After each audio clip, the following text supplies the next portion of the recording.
The thunderous crack of a gunshot echoed across the dusty plains as Virginia Galloway watched in horror as the last person she had left in this world, her father, fell to the ground. The year was 1874, and the lawless expanse of the Montana Territory showed no mercy to a woman alone. Virginia's golden hair whipped around her face as she collapsed beside her father's body. The stagecoach robbers had already disappeared over the horizon with their meager possessions, leaving her alone with nothing but a broken heart and nowhere to go. Her mother had succumbed to tuberculosis 2 winters past, and now her father, shot for protesting the theft of his pocket watch, lay cold in the dirt. The sun began to set on the vast prairie, casting long shadows across the barren landscape. Virginia knew she couldn't stay there, exposed to the elements and any other dangers that might come her way. With trembling hands, she buried her father as best she could, marking his grave with stones and whispering a tearful goodbye. She had no choice but to walk. The nearest town, according to the stagecoach driver's earlier mentions, was still several miles away, a place called Silverwood. With nothing but the clothes on her back and a small locket containing a portrait of her parents, Virginia trudged forward, her grief weighing heavier than any physical burden.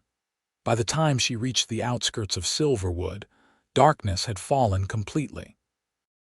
Her feet were blistered, her throat parched, and her spirit crushed. Virginia collapsed against a large oak tree just outside town, allowing the sobs she'd been suppressing to finally escape. She cried for her father, for her mother, for herself, a young woman of 22 with no family, no money, and no future in this harsh frontier. "Madam, are you all right?" The voice startled Virginia. She looked up through tear-blurred eyes to see a tall figure silhouetted against the night sky. Instinctively, she pushed herself back against the tree trunk. "Don't be afraid," the voice said, softer this time. The figure crouched down, and in the moonlight, Virginia could make out the features of a man about 30 years old. He wore a wide-brimmed hat and a dust-covered duster coat. His face was weathered but kind, with clear blue eyes that held genuine concern. "I'm Quentin Winters," he said, keeping a respectful distance. "I was heading back to my cabin when I heard you crying." Virginia wiped her tears with the back of her hand, trying to compose herself. "I'm Virginia Galloway," she managed. "My father, he was just killed by robbers. The stagecoach. We were on our way to start a new life in Helena." Quentin's expression darkened. "I'm mighty sorry to hear that, Miss Galloway. The roads aren't safe these days." He glanced toward town, then back at her. "Do you have any other family? Anyone expecting you in Helena?" Virginia shook her head, feeling the tears threatening again. "No one. My mother passed 2 years ago. Father sold our farm in Missouri to start anew out here. Now I'm alone." The silence that followed was broken only by the distant howl of a coyote. Quentin seemed to be considering something as he studied her face. "Then let's start one together," he said suddenly. Virginia stared at him, confused. I don't understand." Quentin adjusted his hat, looking slightly embarrassed. "I don't mean to be forward, Miss Galloway. What I'm saying is, I've been alone too long myself. I've got a cabin about 3 miles from here with a spare room. It's not much, but it's clean and warm. You're welcome to stay until you figure out your next steps." He paused. "I lost my folks in a fire when I was 16. Been drifting ever since until I settled here 3 years back. I know what it's like to have no family." Virginia's instincts told her to be wary of this stranger's offer, but something in his honest gaze gave her pause. What choice did she really have? The alternative was to walk into a strange town at night with no money and nowhere to go. "You said together?" she asked cautiously. "I just meant that folks out here need to look out for each other," Quentin clarified quickly. "I'm offering you shelter and safety, nothing more. though I won't lie, it'd be nice to have someone to talk to besides my horse." Despite everything, Virginia found herself smiling slightly at that. "I appreciate your kindness, Mr. Winters. Call me Quentin," he said, standing and offering his hand. "Can you walk a bit more? I've got my horse tied up just down the way." Virginia took his hand and stood on shaky legs. "I'll manage." Quentin led her to where a sturdy chestnut gelding waited patiently. "This is Copper," he said, patting the horse's neck.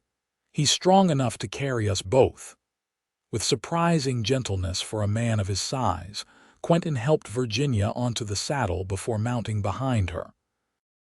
She sat stiffly at first, uncomfortable with the proximity to a man she'd just met, but as they began their journey through the darkness, the steady rhythm of the horse's gait and the warmth of Quentin at her back gradually eased her tension. "You said you have a cabin?" she asked, breaking the silence. "Yes, madam, built it myself. I raise cattle on a small scale and do some hunting. It's not much, but it's mine." "And you live there alone, just me and Copper," he confirmed, "and a few chickens that are more trouble than they are worth." They rode in companionable silence for a while, the vast starry sky stretching endlessly above them. Virginia's mind raced with uncertainty about what the future held, but for now she was grateful not to be alone.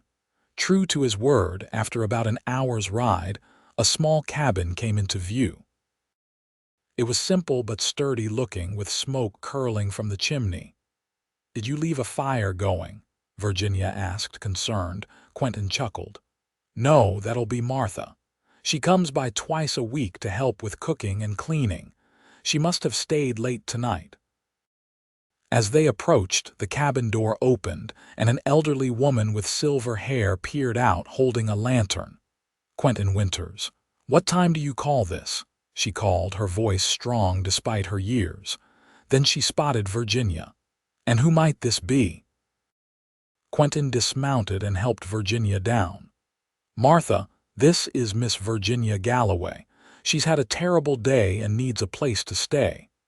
Miss Galloway, this is Martha Jenkins, the best cook in 3 counties and the closest thing to family I've got." Martha's expression softened immediately. "You poor dear, come in out of the cold." She ushered Virginia inside while Quentin took care of Copper. The cabin was simple but surprisingly cozy. A fire crackled in the stone hearth, casting warm light across wooden floors and walls adorned with a few modest decorations. A quilt-covered bed occupied one corner, while a curtained-off area presumably contained the spare room Quentin had mentioned. A table with 4 chairs sat in the center, already set for a meal. "Sit down, child," Martha said, guiding Virginia to a chair. "You look like you haven't eaten in days." Before Virginia could respond, Martha had placed a bowl of steaming stew before her. The rich aroma made her realize just how hungry she was. Quentin entered, hanging his hat on a peg by the door.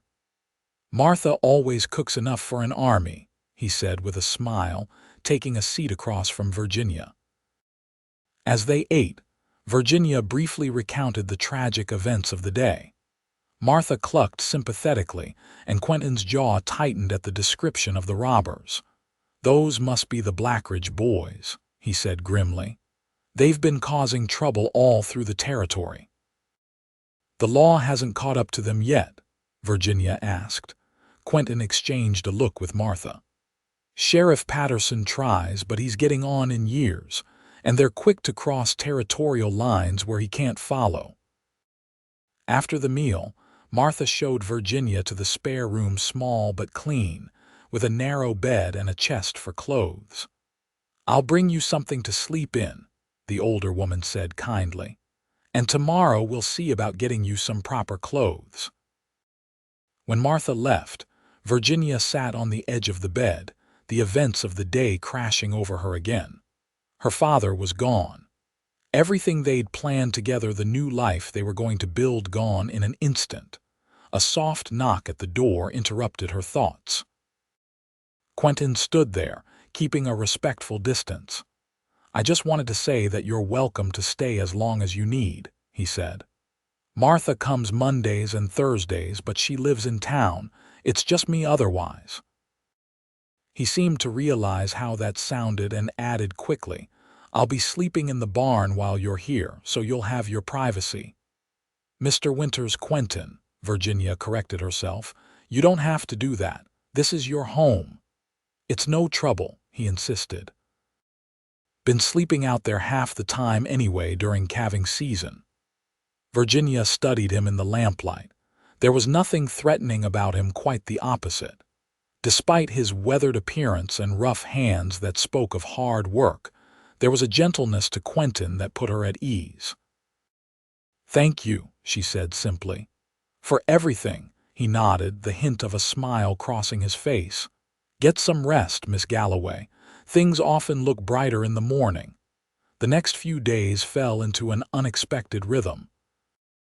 Virginia woke early each morning to find Quentin already out tending to his small herd of cattle. She helped Martha with household tasks, grateful for the older woman's motherly presence and practical wisdom. "How long have you known Quentin?" Virginia asked one morning as they kneaded bread dough together. Martha smiled fondly. "Going on 3 years now. He showed up in these parts with nothing but that horse and the clothes on his back.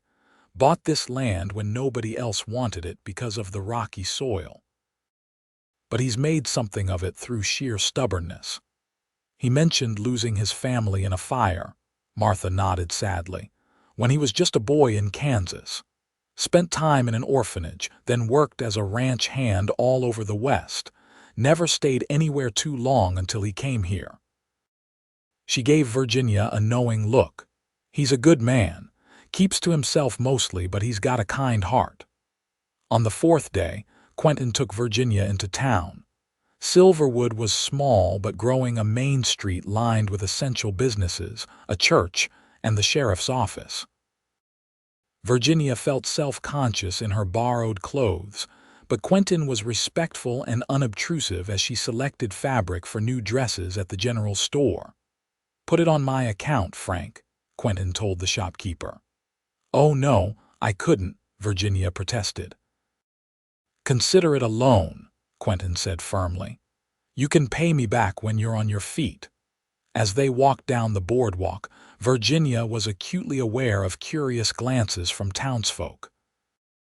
A young woman appeared in front of them, blocking their path, pretty in an obvious way, with carefully styled hair and a dress that accentuated her figure. "Quentin Winters, you've been avoiding me," she said with a pout, ignoring Virginia completely. "Afternoon, Rebecca," Quentin said politely but coolly.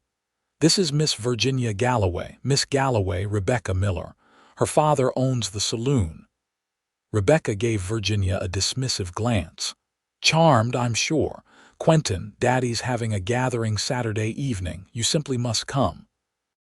"I appreciate the invitation, but I've got cattle to tend to," Quentin replied. Rebecca's smile faltered slightly. "You work too hard. All work and no play." She trailed off suggestively, placing a hand on his arm. Quentin gently but firmly moved her hand away.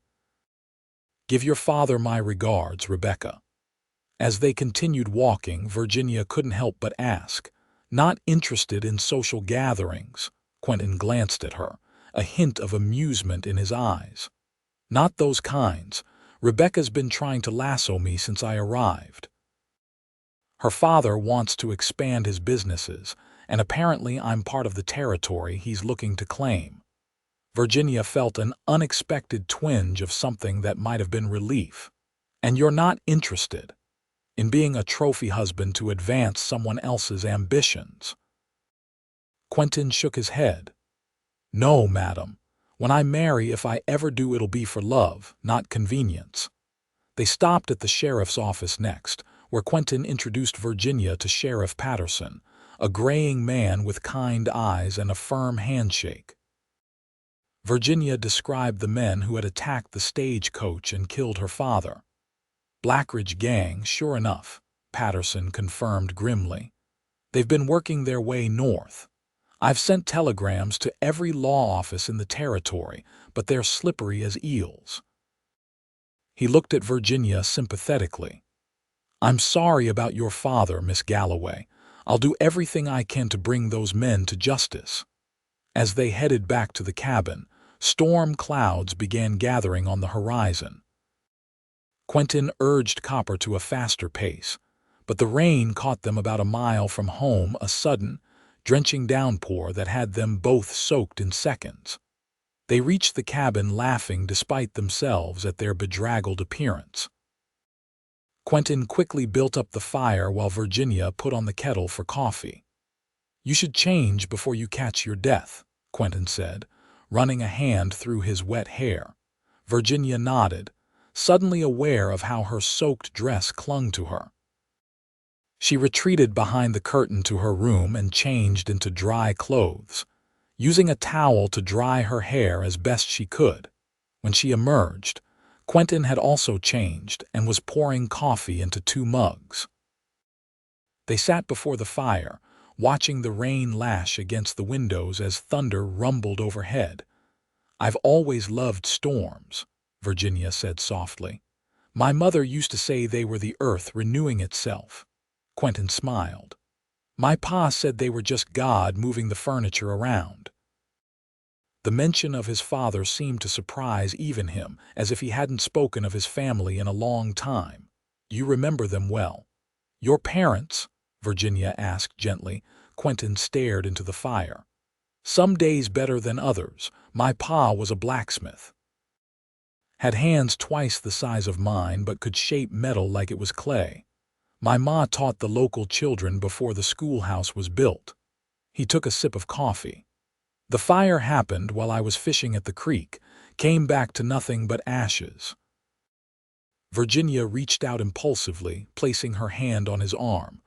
"I'm sorry." He glanced down at her hand, then met her eyes. "Been a long time now, but I still miss having a family." The air between them seemed to change in that moment, a shift so subtle yet undeniable that Virginia felt her heart quicken.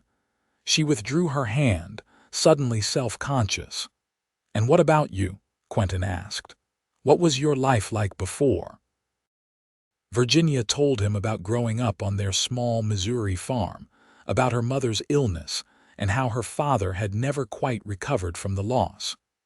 "He thought a fresh start in Montana would help us both move forward," she finished sadly. They talked long into the evening, the storm providing a dramatic backdrop to their shared confidences. Virginia found herself drawn to Quentin's quiet strength and thoughtfulness. He listened attentively when she spoke, asked questions that showed genuine interest, and shared his own thoughts without pretense. As the days turned into weeks, Virginia found herself becoming increasingly comfortable in Quentin's home and increasingly aware of him as a man. She noticed the way the sun brought out gold highlights in his brown hair, how his eyes crinkled at the corners when he smiled, the gentle way he handled newborn calves. Martha noticed too. "That man looks at you when you're not watching," she told Virginia one afternoon as they hung laundry. "Like you're some kind of miracle that wandered onto his land." Virginia blushed. "He's just being kind." Martha snorted. "I've known Quentin Winters for 3 years, and just kind doesn't begin to cover what I'm seeing." One evening in late June, Virginia was preparing dinner when Quentin came in from tending the cattle. She heard him washing up outside, then the door opened, and she turned to greet him with a smile that faltered when she saw his expression. "What's wrong?" she asked. Quentin removed his hat, turning it in his hands. "Sheriff Patterson sent word. They caught one of the Blackridge gang near Fort Benton. He's willing to testify against the others for leniency." He hesitated. "Patterson needs you to come identify him, to confirm he was part of the group that attacked your stagecoach." Virginia felt the blood drain from her face. The idea of facing one of her father's killers made her physically ill. "When?" "Tomorrow, if you're willing. I'd go with you, of course." She nodded stiffly. "I'll go. I owe it to my father." That night, Virginia could not sleep. The memory of her father's death played over and over in her mind. Around midnight, she gave up trying and quietly made her way to the main room to make some tea. To her surprise, Quentin was there, sitting at the table with a cup already in his hands. "Couldn't sleep either?" he asked, rising to fetch another cup. Virginia shook her head. "I keep seeing it happen. My father falling, the men laughing as they rode away." Quentin poured her tea, then sat across from her. "It's normal to have those memories. They'll fade in time." "Will they?" she asked doubtfully. "Not completely," he admitted, "but they'll lose their power over you." They sat in companionable silence for a while, the cabin quiet except for the occasional pop from the banked fire. "I'm afraid," Virginia finally confessed. "Not just of seeing that man tomorrow, but of what comes after. I've been imposing on your hospitality for almost a month now." "You're not imposing," Quentin said firmly. "Having you here has been." He seemed to search for the right word. "It's been good. The cabin feels like a home now, not just a place to sleep." Virginia looked up at him, her heart racing at what she thought she heard in his voice. "I've been thinking about what to do. I could take a position as a schoolteacher perhaps, or stay," Quentin interrupted, his voice low but clear. "Stay here, Virginia." She stared at him, hardly daring to hope she understood his meaning correctly. "I know it hasn't been long," he continued, "and I don't want to presume anything, but these past weeks having you here."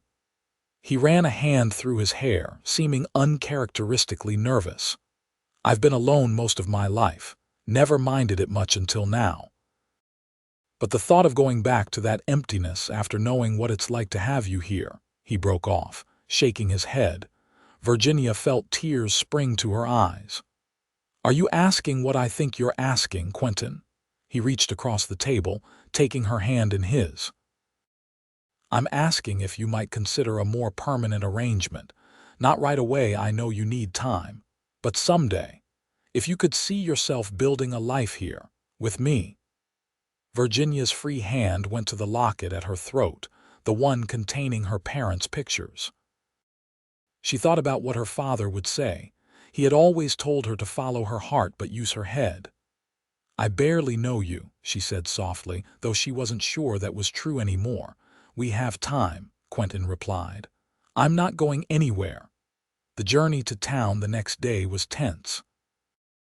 Virginia wore her new dress, a simple blue calico that Martha had helped her finish, and tried to prepare herself mentally for what lay ahead.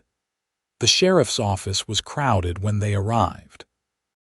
Sheriff Patterson greeted them solemnly and led them to a cell in the back where a thin, unshaven man sat hunched on a cot.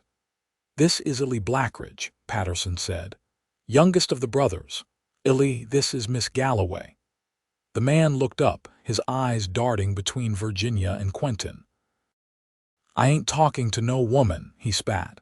"You don't need to talk," Patterson said coldly. "Just sit there while she looks at you." Virginia studied the man carefully. His face was partially hidden by several days' growth of beard, but she recognized his eyes, the same cold, calculating eyes that had watched dispassionately as her father fell to the ground. "That's him," she said quietly. "He was there." Quentin's hand came to rest supportively on her back. "You're sure?" "Yes," Virginia said, her voice stronger now. "He was the one who took my father's pocket watch, laughed about it, Ellie sneered. Don't know what you're talking about, lady. I never seen you before in my life." "Save it for the judge, Ellie," Patterson interjected. "Your brothers can't help you now. We know where they're headed, thanks to you." As they left the sheriff's office, Virginia felt both drained and oddly relieved. "Will they catch the others?" she asked Quentin. "Patterson's organized a posse with the federal marshal. If anyone can bring them in, it's them." He studied her face. "How are you feeling?" "Like I've closed one chapter, but I'm not sure what the next one looks like yet," she admitted. They walked toward the general store where Martha was waiting for them, but their path was blocked by Rebecca Miller and an older man Virginia assumed was her father. "Quentin," Rebecca simpered, "Daddy wants to discuss a business proposition with you." Mr. Miller extended his hand. Miller owned the saloon and a few other establishments. "Been watching you work that land of yours. You've got a good head on your shoulders, son." Quentin shook his hand politely but with obvious reservation. "Appreciate that, Mr. Miller, but I'm not looking to sell, if that's what you're getting at." Miller laughed. No, looking to invest, actually. I've got capital. You've got skill and determination. Could be a profitable partnership." His eyes slid to Virginia. "And who's this young lady?" "Virginia Galloway," Quentin said, a note of pride in his voice. "She's staying with me." Rebecca's eyes narrowed. "Staying with you? How?" "Unconventional." Virginia felt her cheeks flush, but Quentin didn't seem bothered. "Miss Galloway recently lost her father. She's been kind enough to help with the household while deciding on her future plans." Miller's assessment of Virginia became more calculating. "Any relation to James Galloway from St. Louis? Banking family?" "No, sir," Virginia replied. "My father was Thomas Galloway. We had a small farm in Missouri." The disappointment on Miller's face was poorly disguised. "I see." "Well, Quentin, my offer stands. Think about it." He tipped his hat and moved on, practically dragging a reluctant Rebecca with him. "I don't think he approved of me," Virginia said as they continued walking. Quentin laughed. "Miller doesn't approve of anything that doesn't increase his bottom line." "He seemed to approve of you." "He approves of what I might do for his investments," Quentin corrected. "Big difference." They met Martha at the general store, where she insisted on treating Virginia to lunch at the hotel's small restaurant. "To celebrate your bravery," she explained. Over their meal, Martha regaled them with town gossip, including the news that the new doctor was looking to hire someone to help with his correspondence and record keeping. "He mentioned he's looking for someone with good penmanship and basic education," Martha said, looking meaningfully at Virginia. "Pays $2 a week." Virginia exchanged a glance with Quentin. "That's very kind, Martha, but Miss Galloway already has employment if she wants it," Quentin interrupted. "I've been thinking of expanding the cattle operation.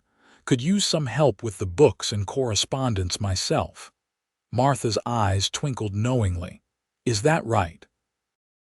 "And would this position come with room and board?"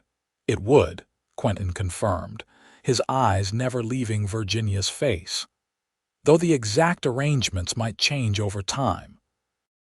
The summer heat gave way to autumn's golden hues, and Virginia found herself more settled than she'd ever expected to be after the tragedy that had brought her to Silverwood. Working alongside Quentin, she'd learned about cattle ranching, helped deliver calves, and meticulously kept the ranch's books. They'd expanded from 20 head of cattle to 35, with plans for more in the spring.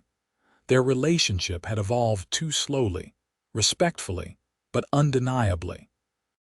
Quentin no longer slept in the barn but had built a lean-to addition to the cabin for his own quarters, maintaining propriety while staying close. Their evenings were spent in conversation, reading aloud from books ordered from Denver, or simply enjoying each other's company in comfortable silence.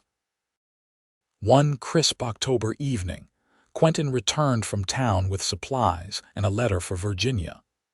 She recognized the handwriting immediately, her aunt in St. Louis, responding to a letter Virginia had sent months ago, shortly after her father's death. She read it silently, aware of Quentin watching her with poorly concealed concern.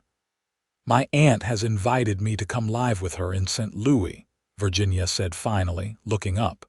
"She says it's not proper for me to remain here, unchaperoned." Quentin's face remained impassive, but his knuckles whitened as he gripped the back of a chair. "Do you want to go?" Virginia set the letter down. "6 months ago I might have. I had nowhere else to turn.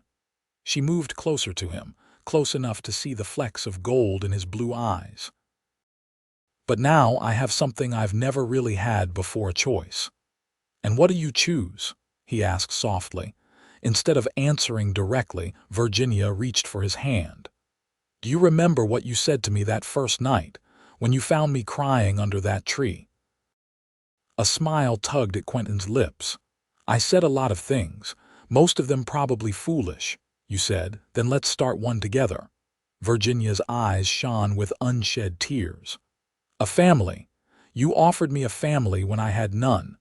Quentin's free hand came up to brush a strand of hair from her face. I meant it then. I mean it even more now. Then ask me properly, Virginia whispered.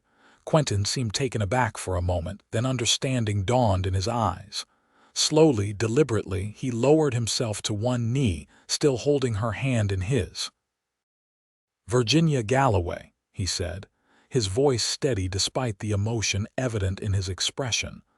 I've been alone most of my life, and I thought that was just the way things were meant to be for me. Then I found you that night and everything changed. You brought light and purpose back into my life. He paused, swallowing hard. I love you. Will you marry me and make this house a real home? Will you start a family with me? Virginia didn't try to stop the tears now. Yes, she said simply. Yes, Quentin Winters, I will marry you and we will build our family together. He rose and gathered her in his arms, his kiss conveying all the love and promise that words couldn't express. They were married 2 weeks later in Silverwood's small church, with Martha beaming from the front pew and even Sheriff Patterson attending in his Sunday best. Rebecca Miller pointedly stayed away, but most of the town turned out to see the quiet rancher wed the young woman who'd arrived with nothing and found everything. That evening, as they stood on the porch of their cabin, now truly their cabin, watching the sun set over the Montana wilderness, Virginia felt a sense of peace she hadn't known was possible. I never thought I'd find happiness again after losing my parents, she admitted, leaning against her husband's solid frame. Especially not after that terrible day when the stagecoach was attacked. Quentin's arm tightened around her waist. Life has a way of taking unexpected turns. Some tragic, some blessed. He turned her to face him. I want you to know that I'll spend every day trying to be worthy of the trust you've placed in me. We'll be worthy of each other, Virginia replied, reaching up to trace the line of his jaw, and of the family we're going to build. In the spring, they expanded the cabin, adding a proper bedroom and a small nursery in anticipation of children they hoped would come. Quentin's cattle business flourished under their joint management, and Virginia started a small school for the children of nearby ranchers, teaching 3 days a week in a room they added to the cabin. It was a year to the day after their wedding when Virginia shared the news she'd suspected for weeks: they would welcome their first child in the winter. Quentin's joy was boundless, his gentle care for Virginia during her pregnancy a testament to the depth of his love. On a snowy December night, with Martha serving as midwife, Virginia gave birth to a healthy baby girl whom they named Elizabeth, after Quentin's mother. As he held his daughter for the first time, tears streaming unashamedly down his face, Quentin whispered, "Thank you." Virginia knew he wasn't just thanking her for their daughter, but for everything, for staying, for believing in him, for helping create the family neither of them had thought they'd ever have again. 2 years later, they welcomed a son, Thomas, named for Virginia's father. Their family grew along with their ranch, which became one of the most successful in the county. They built a larger house eventually, but kept the original cabin as a reminder of where their story began. Sometimes, on summer evenings when the children were asleep, Virginia and Quentin would sit on their porch and remember that fateful night when a grieving young woman with nothing left to lose met a lonely cowboy with a generous heart. How the simple words, Then let's start one together, had changed both their lives forever, creating a legacy of love that would endure long after the wild frontier was tamed.